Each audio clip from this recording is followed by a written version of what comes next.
So we'll be missing a few bells and whistles today. We're pretty short-handed. I guess of note, if you're interested in learning to ring bells and bonk bonkers and clack clackers, please apply. And we'd be happy to train you up. Thank you to those who are coming early and to set up and staying a little bit after to help put things away. It's much appreciated. People seem very busy these days.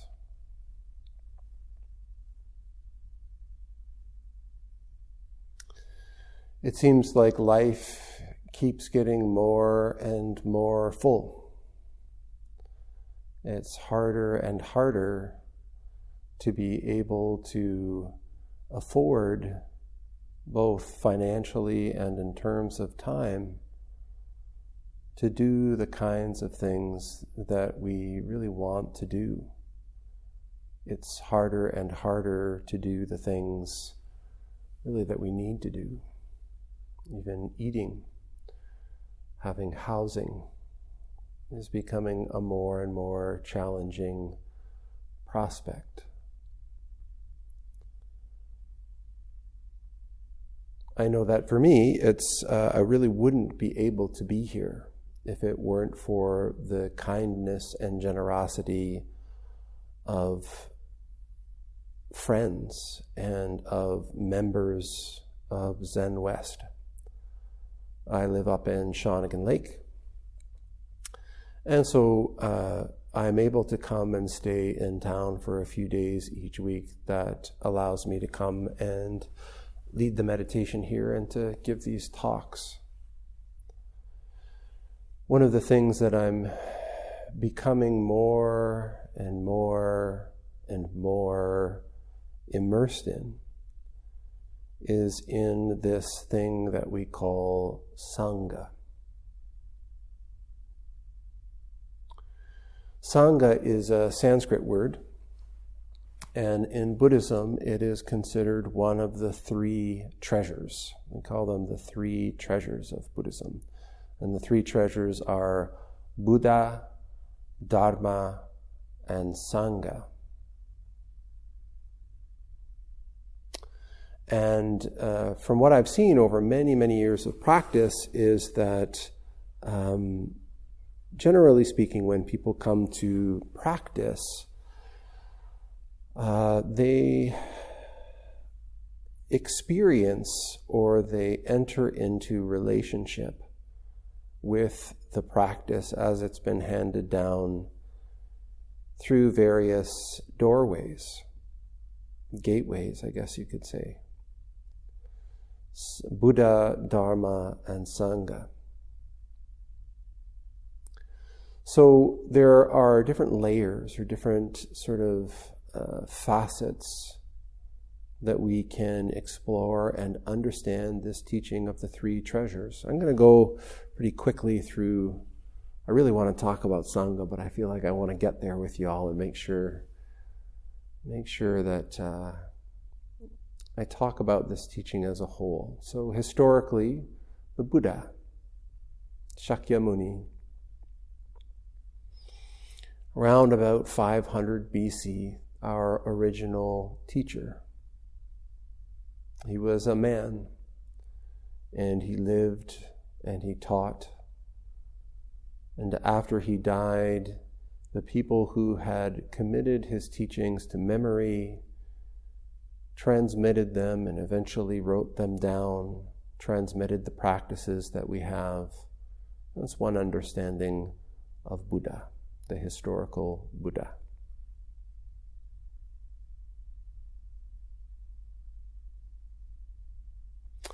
Another way of understanding Buddha is this principle of what the word actually means, the one who is awake, the awakened one. And even the historical Buddha taught that this wasn't just him, that this was a tradition or a repeating pattern of human beings who wake up to their true nature. And that in this practice, what we're stepping into is this practice of awakening itself. And even deeper than that is the Buddha nature, that fundamentally we are all awake. We are all nothing other than this very nature of awakening itself. Not only us, but all beings in this vast cosmos. Fundamentally, there is nothing other than this activity of awakening itself, manifesting in innumerable forms and shapes and times and places. And from this perspective, our practice is not one of being diminished or being deficient in something and extracting it or acquiring it or catching it from somewhere. That our greatest struggle is not that something's missing, but rather to realize this awakening that's already not only within us, but our very nature. For the most part, we walk around thinking, I'm no good, or I'm not good enough, or I don't have enough, or I'm in the wrong place, or the wrong time. And it's the teaching of Buddhism that it's only these thoughts, these perceptions,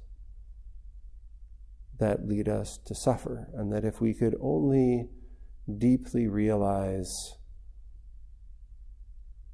our nature, we would know that fundamentally there is nothing outside to attain. Okay, that's Buddha. You got it? Everyone with it? So much easier said than done. The Dharma. The Dharma on the sort of top level are these teachings that I spoke about.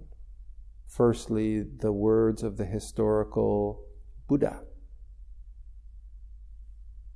that have been committed to memory and written down and transmitted for centuries.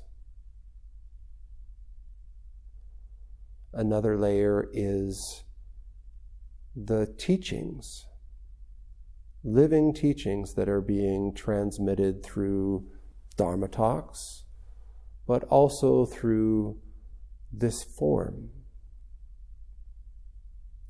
It's a pathway. The word Dharma means law. There's kind of two ways that it's often written. One is with a little d, and one is with a big D. And with the little d, it can also mean like stuff, things, the innumerable dharmas, the innumerable things that are in the world. But when it's spelled with a capital D, it refers to these teachings, the fundamental law of the cosmos that the Buddha spoke, the historical Buddha spoke, and that's revealed through teachings, through practices that point to our true nature. So in this way, when we come and we sit, when we do the chanting, when we do bowing, you'll find that over time that just this simple practice of being, really attending to the being of what we're doing, exposes us, not just in an intellectual way, but in an experiential, visceral way, to our own Buddha nature, to the Buddha nature of all things in the cosmos. And in this way, it's Dharma. And in the core sense, all things, all activities, when our eyes are open, are nothing other than the Dharma. When we know how to look, or as the Buddha would say, when our Dharma eye is open, then there's no circumstance, there's no situation, there's no relationship or environment that isn't the teaching that directs us, that points us, that reveals to us the fundamental nature of the cosmos, Dharma. And Sangha is the third treasure. And this is the one that I can say personally I've struggled with the most, and I think is often, for many people, one of the more challenging aspects of this teaching. Sangha means a community of practitioners, the community with whom we are engaged in this practice with. And there's the historical Sangha, which was the community of monks that gathered around the Buddha, that originally established the way of practice, the forms, the guidelines, the behaviors. And the Sangha is kind of governed, the historical Sangha particularly, by a lot of rules, a lot of guidelines. But that these guidelines were established not as a means of control, but as a means of guiding practice, guiding our behavior, guiding our minds towards walking the path of Dharma and the realization of awakening.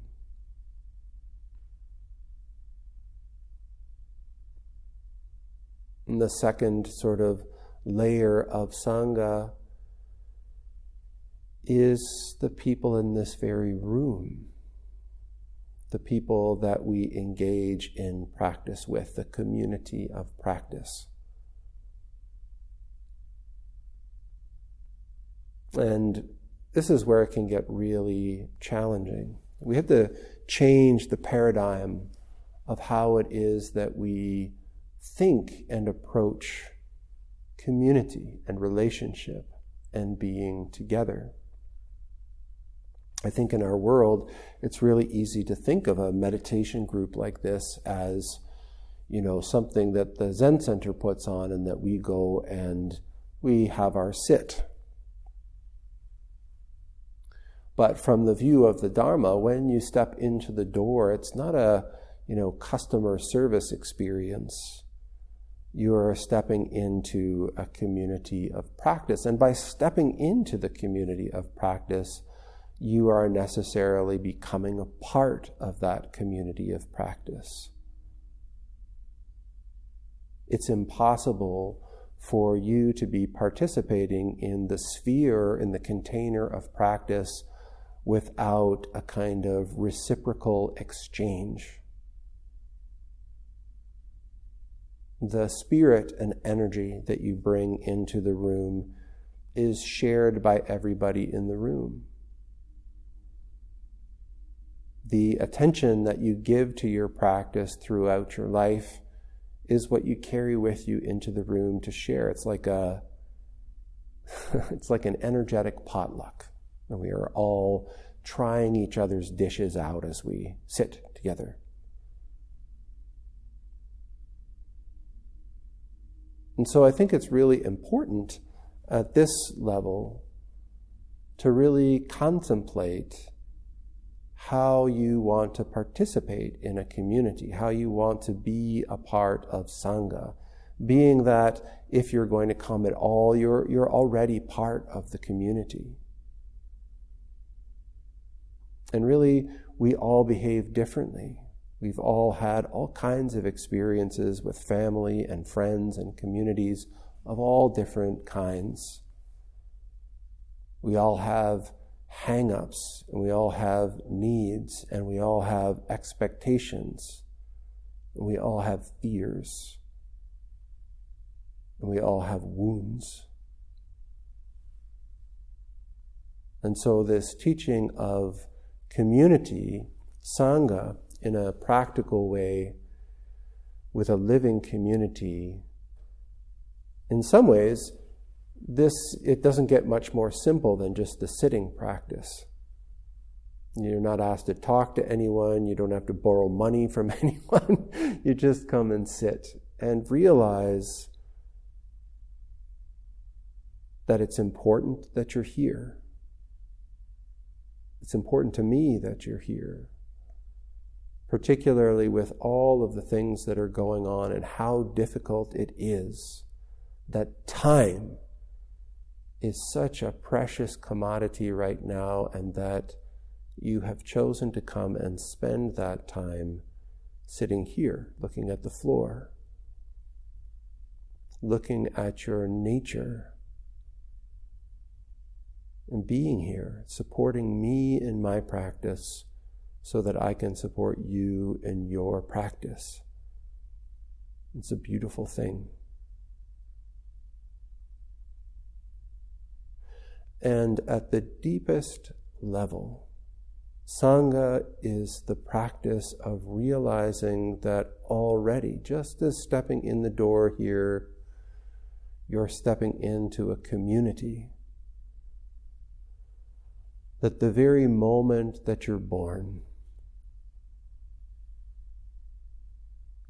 perhaps before you are born, already you're a part of a community of atoms and cells, a community of energies, a community of innumerable beings in which we are interrelated with all of them.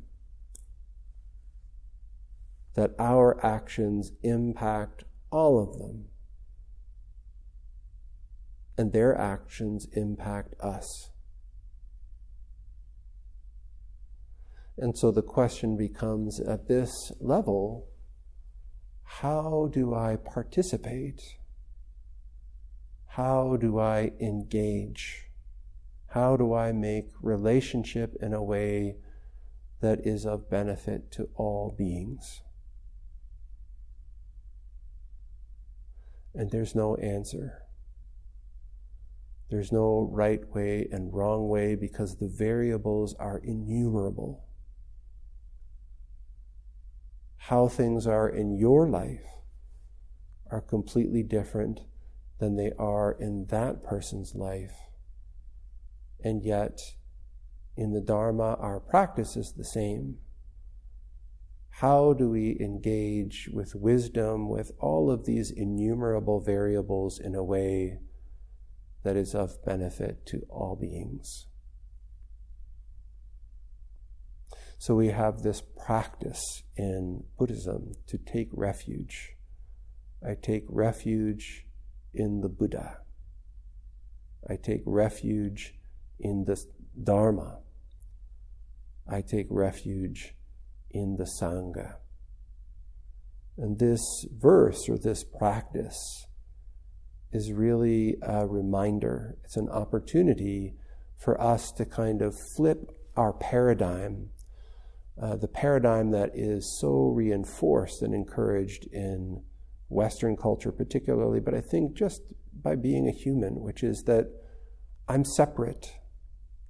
I'm me, and I am existing in a universe of others.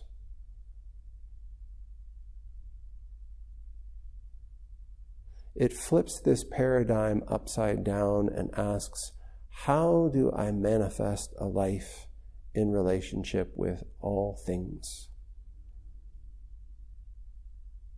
And that's a big question.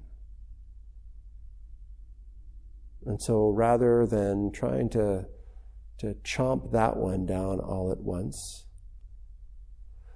I really want to invite you to consider, to investigate.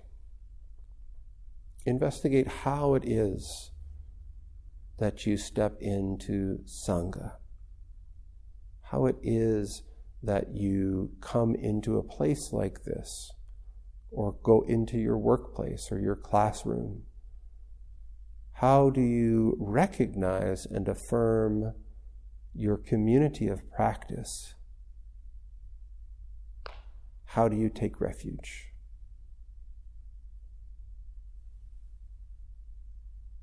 Okay, thank you. If you've made it this far and you're still listening, you know what to do.